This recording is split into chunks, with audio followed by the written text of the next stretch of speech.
Paris, June 17, 2006. A man sits alone at a cafe near Saint-Germain-des-Prés. For 8 years, he has not truly relaxed. Today, finally, he let himself. His phone vibrates against the saucer. A message from a brother, a man who would carry his coffin. "Brother, go hiding. There is a spy among us." A link follows. Time magazine, a new book by an American journalist. He opens it, paragraph by paragraph. The article describes a foiled attack on the New York subway. A hydrogen cyanide device the size of a paint can. A 45-day countdown. A specific cell. Specific names. And the spy who exposed it was identified by his birth name. Every detail is correct. He is reading his own obituary in real time. A second message arrives. His MI6 handler. One line. 5 hours. Eurostar. London. We don't yet know which side he's on. We only know this. In safe houses across 3 continents, men who would behead him on camera are reading the same article right now. They are already picking up their phones. He has 290 minutes to disappear forever. Why is he running from the men he swore to protect? And what did 2,920 days inside cost him?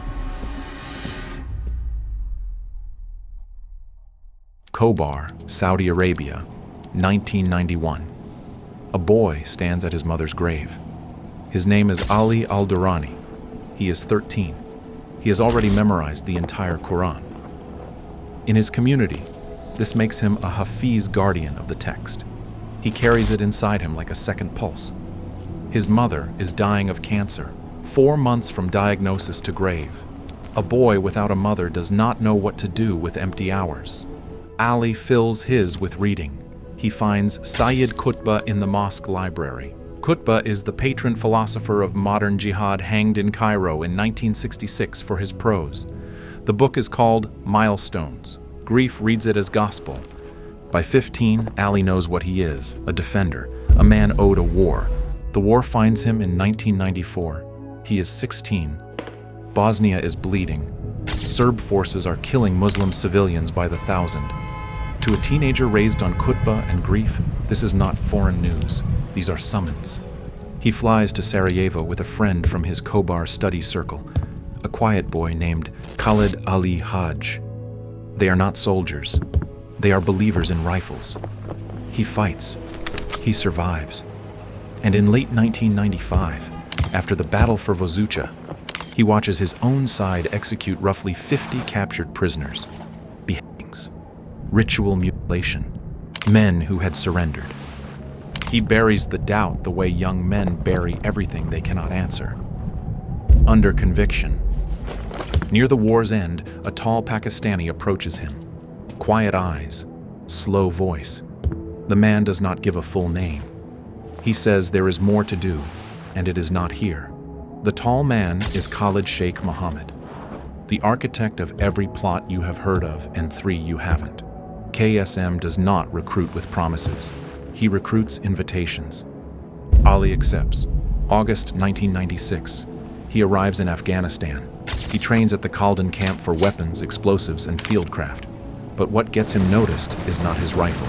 It is his recitation. He is a Hafiz, and there are not many in the camps. Within months, senior figures are asking who the Saudi boy is. In 1997, the summons arrives, not to fight, to swear. He is driven to a compound outside of Kandahar. He is told to wait. He sits on a worn rug for an hour. He prays through it. The door opens. The man who walks in is taller than Ali expected, softer spoken. There is no theater, just a presence that bends the room toward itself, the way gravity bends light. Osama bin Laden sits across from him. Ali recites the bayat, the personal oath of allegiance. His voice does not shake. He pledges his life, his death, his obedience. He pledges them to the man across the rug, to the cause, to the war he believes he was promised the day his mother died. You should picture him at this moment. A 19-year-old Hafiz. Both hands are on his knees. A ledger of grief and conviction balanced inside his chest. He believes every word he is saying. That is the part you must not let yourself forget. This is the most dangerous version of him he will ever be, because he is not lying. He kneels there as the most committed believer in the room. He stands up bound by an oath he will, within 3 years, have to break in order to save. He does not know that yet. Bin Laden does not know it. KSM does not know it. The only thing in that room that knows is that the boy's own faith and faith are patient. It will wait. It will watch the men who took his oath. And when it sees what they are about to do with it, it will rise against them. What happens to a man whose faith outgrows the men he swore it to? And how do you betray your prophet without betraying your God? Kandahar. Ali is no longer a recruit. He is a teacher. He runs religious instructions for new arrivals. He works the back office of jihad financing networks, charity fronts, money quietly crossing borders inside what the leadership calls logistical operations. He sits in inner circle theological discussions where senior scholars debate which civilians can be killed and under what reading of which medieval text. He is good at it. Too good. By 1998, he is one of Al-Qaeda's youngest religious authorities. Men twice his age defer to his recitation. Then he begins to see what he is not supposed to see. He meets the men working on chemical weapons research.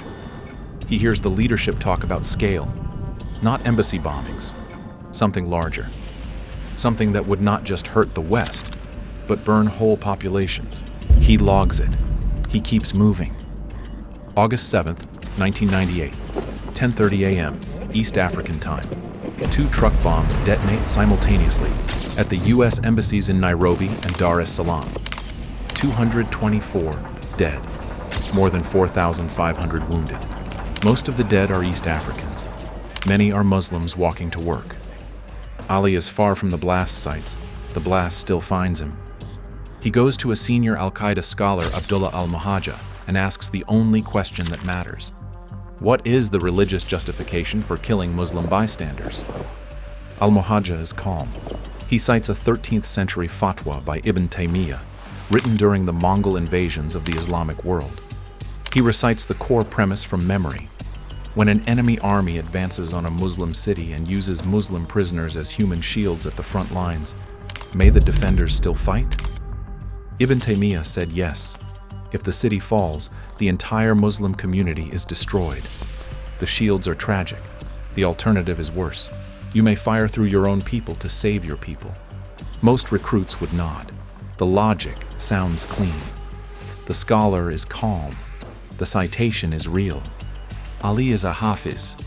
He goes back and reads the fatwa himself. He reads it once. He reads it again. The fatwa has 3 conditions. It requires a defensive war. It requires an advancing army. It requires Muslim civilians being used as literal shields between you and your destruction, at that moment, in that city, with no alternative. Nairobi was not a city under siege. No Kenyan Muslim was being held at the front of an advancing army. No Tanzanian was a human shield between Al-Qaeda and its annihilation. The dead were office workers and market vendors who happened to walk past an American flag on a Tuesday morning. Ibn Taymiyyah was describing a wall with your own people pressed against it and the Mongols on the other side. Al-Qaeda took that wall, removed the Mongols, removed the siege, moved the location 6,000 miles and called what remained the same fatwa. It is not the same fatwa. It is not even close. The men he swore his life to are not just wrong about tactics. They are wrong about Islam. They are using his religion the way a counterfeiter uses paper for the look, not the meaning. And he, Hafiz, guardian of the text, the boy who memorized every word so that the words could never be twisted, has been their seal of legitimacy. Every recruit he trained, every theological discussion he sat in, every time his presence in the room said, "A real scholar is here," and he does not object. The break is internal. It is also final. He cannot unread the fatwa, but he cannot leave. Al-Qaeda does not have a resignation policy.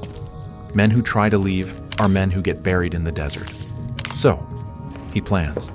He fakes a chronic illness and a kidney condition, requires specialist treatment. He books travel to Qatar.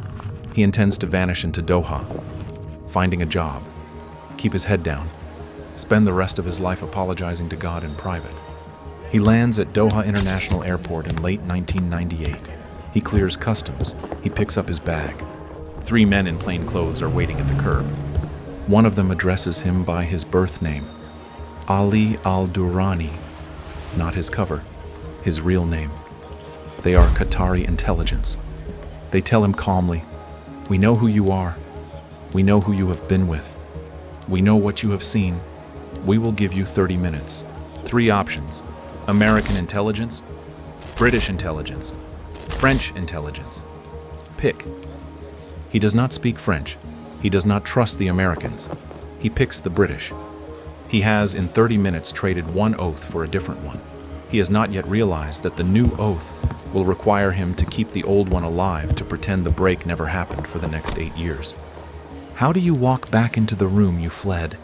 And what is the price, in years, of pretending you still believe? December 16th, 1998. Heathrow Airport, London. A young man walks off a flight from Doha. He is wearing a coat that does not fit the climate he came from. His passport is real. His destination is not on it. MI6 takes him, not in handcuffs.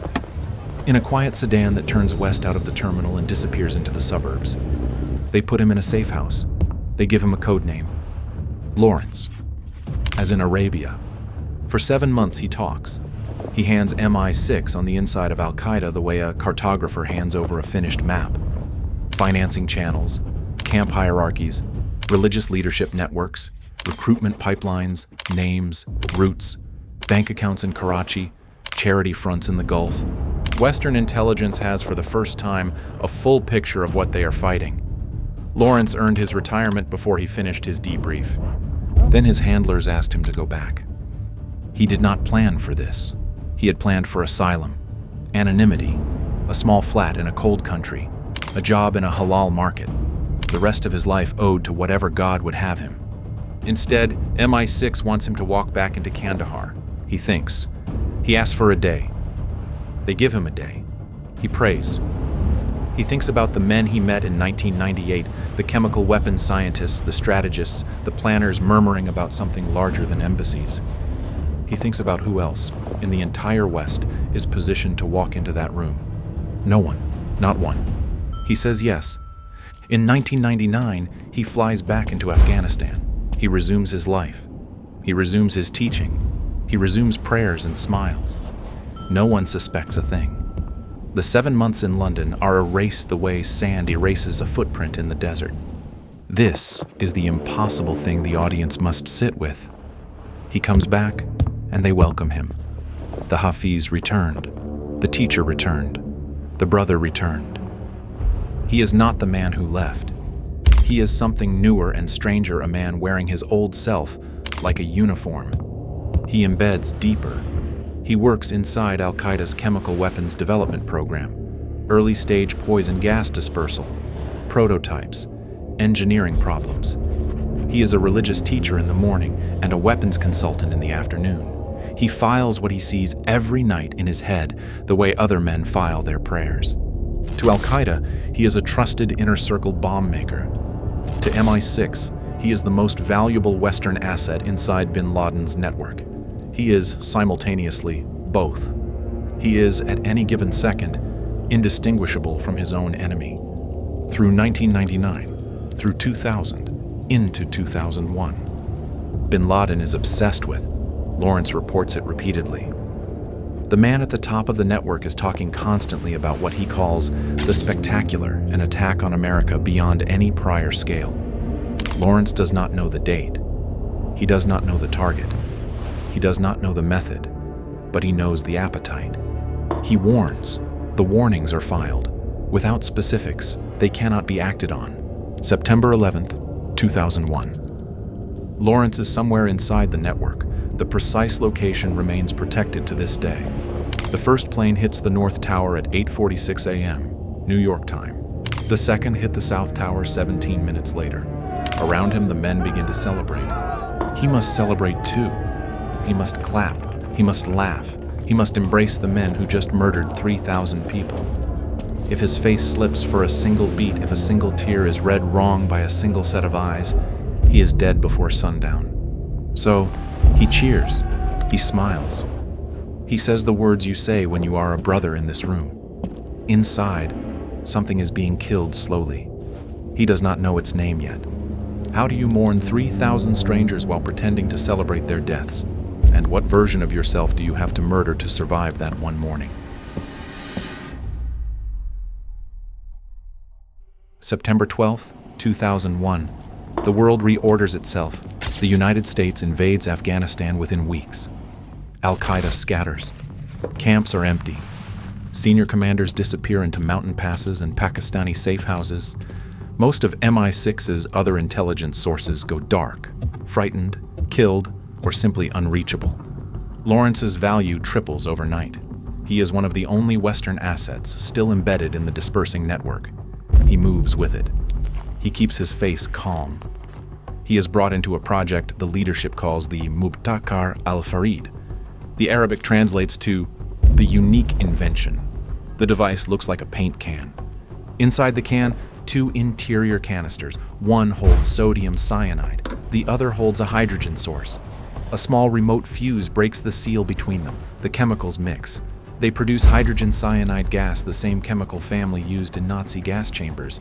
Set off in an enclosed space, it kills everyone in it. Lawrence helps refine the design. He is in the room when the engineering is finalized. He copies it onto floppy disks. On his next trip between the Afghan-Pakistani borderlands and the United Kingdom, he carries the disks. He hands them through MI6 to the Central Intelligence Agency. The CIA builds a working prototype. In early 2003, the CIA carries that prototype into the Oval Office. President George W. Bush picks it up. He held it for a long moment. According to multiple accounts, he says quietly, "Thing's a nightmare." It is. But nightmares are no longer hypothetical. Spring 2003. Lawrence learns Al-Qaeda has placed an operational cell inside the United States.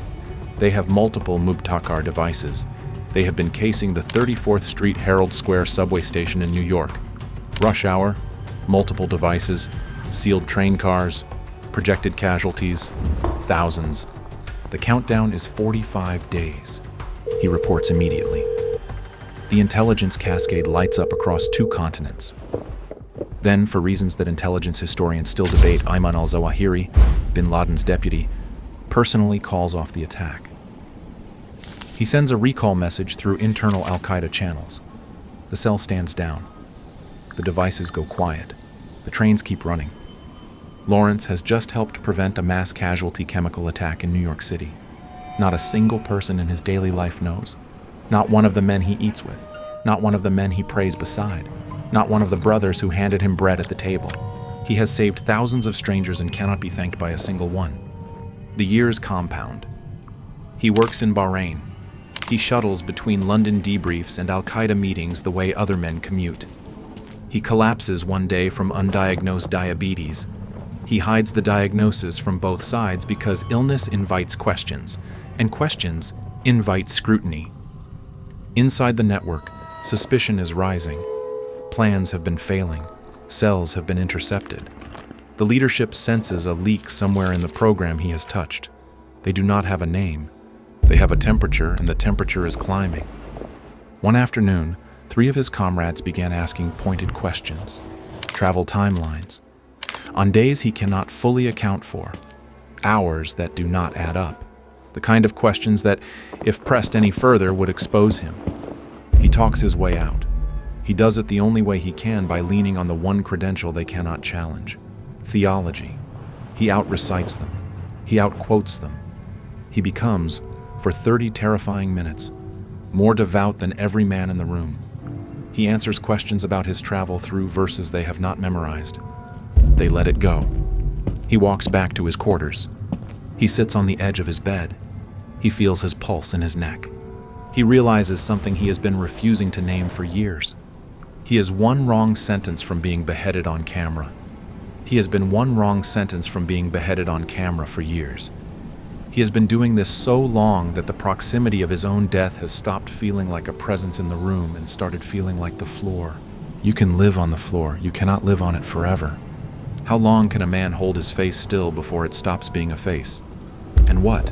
After years of pretending to be the enemy, is left of the man who started. June 2006, Paris. Lawrence has earned a vacation. The pressure has been climbing for 2 years. He gives himself 4 days in a city where no one is looking for him. On the second day, the text arrives. "Brother, go hiding. There is a spy among us." The link is a Time magazine excerpt from Ron Susskind's new book, The 1% Doctrine. He opens it. The article describes the foiled subway attack in stunning detail. The Mubtakar, the cell, the 45-day countdown, the recall by Zawahiri. The level of specificity is so precise that only a handful of people on Earth could have provided it. Susskind names the spy. He uses Lawrence's name, Ali. He has not finished reading it. He calls his MI6 handler. The reply is in one line, 5 hours, Eurostar, London. He throws clothes into a bag. He pays his bill in cash. He walks, not run, never runs toward Gare du Nord. He boards the train. He sits. He watches the French countryside blur past at 300 kilometers an hour. He is, for the first time in 8 years, not pretending to be anything. He arrives at London Waterloo in the late afternoon. His handler is on the platform. There are no embraces. There is only a quiet route to a quieter car. Behind the scenes, MI6 cables fly to Langley. Why were our assets exposed? The CIA's defense, according to Lawrence's later account, points at the office of the vice president. Susskind had been briefed by sources inside Dick Cheney's circle who wanted the foiled subway plot in the public record, a propaganda asset for an administration that needed wins. A man's cover was the price of a press cycle. Al-Qaeda issues a formal fatwa against him. Death is now a religious obligation for any of his old brothers who can find him. He goes underground, permanently, new identity, protected status in the United Kingdom. He marries, he raises children, he waits. And then slowly, the men who would kill him begin to die. May 2nd, 2011. Abbottabad, Pakistan. A Navy SEAL team enters a 3-story compound at one local time in the morning. They find a tall man on the 3rd floor. Operation Neptune Spear. Osama bin Laden, the man Lawrence knelt before in 1997, is shot dead. The body is buried at sea within 24 hours. January 19, 2015, North Waziristan, Pakistan. A U.S. drone strikes an Al-Qaeda safe house. Among the dead is Adam Gaddan, the American jihadi Lawrence had trained alongside in Afghanistan, the brother who once shared his rifle. July 31, 2022, Kabul, Afghanistan. A CIA-operated MQ-9 Reaper fires 2 Hellfire R-9X Ninja missiles kinetic warheads, no explosive, into a balcony in the Sherpur neighborhood. They strike one man as he steps outside for morning air. Ayman al-Zawahiri, the man who, in 2003, called off the New York subway attack. The same hand that spared thousands of strangers ended with another hand 21 years later. Lawrence watches each death from his home in the United Kingdom. He does not celebrate. He notes the dates. The men who took his oath are gone. The men who would have answered the fatwa are gone. He is alive. He is the only person on Earth who can tell what it was like inside that room in Kandahar, and inside the room on September 11th morning, and inside the meeting where a hydrogen cyanide attack on a New York subway was discussed, and then, mysteriously, called off. He writes a memoir. He calls it 9 Lives. Most readers assume the title means 9 brushes with death. They are not wrong. They are not right either. The 9 lives are 9 versions of himself. The believer who took the oath, the recruit who trained at Khaldan, the student who confronted al-Muhajja with a fatwa, the exile who was met at a Doha curb, the asset who walked back into Kandahar, the bomb maker who built the Mubtakar, the witness who watched 9/11 from inside, the survivor who outlived the fatwa, and the man who was finally telling the story, the only one of the 9 who was allowed to live. Why did the men who took his oath all die, and he didn't? And what does it cost a man to be the only one left who knows the truth? This was never a story about who won the war on terror. It was a story about one man winning a private war with himself and discovering, too late to undo it, and too early to forget that the only war worth winning is the one nobody applauds.